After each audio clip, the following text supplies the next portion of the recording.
किसानों की सारी मांगे पूरी हुई।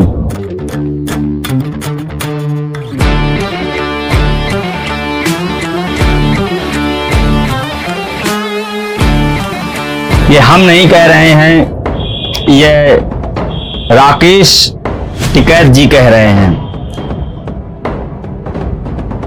वैसे आजकल ये काफी छाए हुए हैं मीडिया पर और किसानों के नेता हैं। ये एक बार चुनाव भी लड़े थे और ये अपनी जमानत जब्त करवा चुके हैं। जनता ने इनको पूरी तरीके से नकार दिया था। लेकिन आजकल मीडिया के प्रोपेगेंडा के अनुसार, और मीडिया इस देश का किसी को भी हीरो बना सकता है क्योंकि उनको पैसा मिलता है। इस देश में जब जब कांग्रेस सत्ता में नहीं होती है तो वह ऐसे ही कुछ क्रियाकलापों को अंजाम देती है। उन्हीं में से हैं ये राकेश टिकैत जी। खुद चुनाव नहीं जीत पाए और आज वह किसानों के हीरो बने घूम रहे हैं। खुद सभासद नहीं बन सकते हैं, कुछ प्रधान, गांव के एक प्रधान नहीं बन सकते हैं और आज किसानों का नेतृत्व कर रहे हैं। हमें चुनाव करना है कि एक वो व्यक्ति है जो 12 से 13 वर्ष गुजरात का मुख्यमंत्री रहा, सर्वश्रेष्ठ मुख्यमंत्री रहा और आज देश का ही नहीं पूरी दुनिया का सर्वश्रेष्ठ प्रधानमंत्री। वो व्यक्ति जो भारत की सेना को इतना ताकतवर बनाता है कि हमारी देश की सेना किसी दूसरे देश में घुस के सर्जिकल स्ट्राइक करके आती है।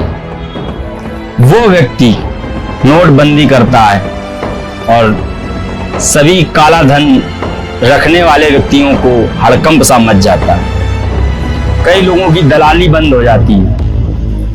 कोरोना काल में जहां कुछ देशों के प्रधानमंत्री इस्तीफा देकर भाग गए, कुछ देश के प्रधानमंत्री, राष्ट्रपति जिनको जनता ने नीचे फेंक दिया, चुनाव हार गए, और उस वर्ल्ड रिपोर्ट में हमारे देश के प्रधानमंत्री विश्व के नंबर 1 प्रधानमंत्री पर जाने जाते हैं। किस तरह से कोरोना काल में भारत को आत्मनिर्भर बनाया, मास्क और कोरोना से लड़ने के लिए जो भी चीजें थी वो खुद ही भारत ने निर्माण किया।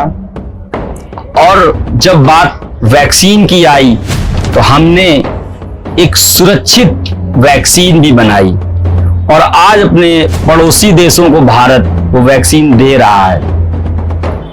कुछ लोग कहते थे मोदी जी तो थाली बजवाते हैं, शंख बजवाते हैं, इनसे कुछ नहीं होगा, अमेरिका ही सुपर पावर है।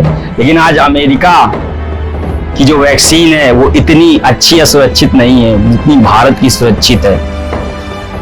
तो हमें ये देखना है कि हमें राकेश टिकैत जैसे बेरूपियों का साथ देना है कि विश्व के जो सबसे महान नेता हैं आज हमारे बीच, नरेंद्र मोदी जी, उनका साथ देना है। देश में गौरव है लाल किला और उस लाल किला की प्राचीर से हर साल जब से देश आजाद हुआ, हर साल 15 अगस्त को प्रधानमंत्री, कोई भी प्रधानमंत्री रहा हो, वो झंडा फहराने का काम करता है। और उस प्राचीर पर दंगाइयों ने 26 जनवरी 2021 को तिरंगे को फेंक दिया और वहां पर किसी धर्म का झंडा वहां लगा दिया।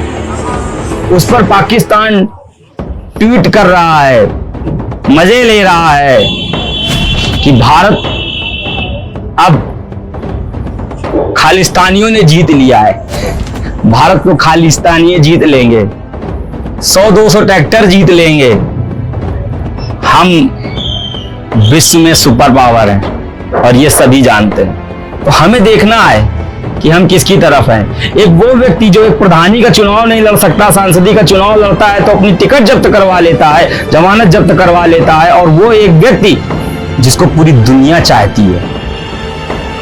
फैसला आपको करना है। आप रिसर्च करिए इस राकेश टिकैत के। इसने कहा था कि किसानों की मांगे पूरी हुई, एक दिन के अंदर 24 घंटे के अंदर ये पलट गया। क्या हुआ? क्या 1000-2000 करोड़ इसकी जेब में आ गए? पलट गया। और जो किसान कानून बिल है, सरकार ने कहा है कि 1.5 साल तक हम इसको रोक रहे हैं, सुप्रीम कोर्ट ने कहा 1.5 साल तक हम इसको रोक रहे हैं, ये नहीं लागू हो रहा है, तो फिर क्यों ये आंदोलन? कहता है कि 2024 तक यूं आंदोलन चलेगा। अरे किसानों के नाम पर रोटी सेकना बंद करो राकेश बाबू, ये जनता है, सब जानती है। जय हिंद।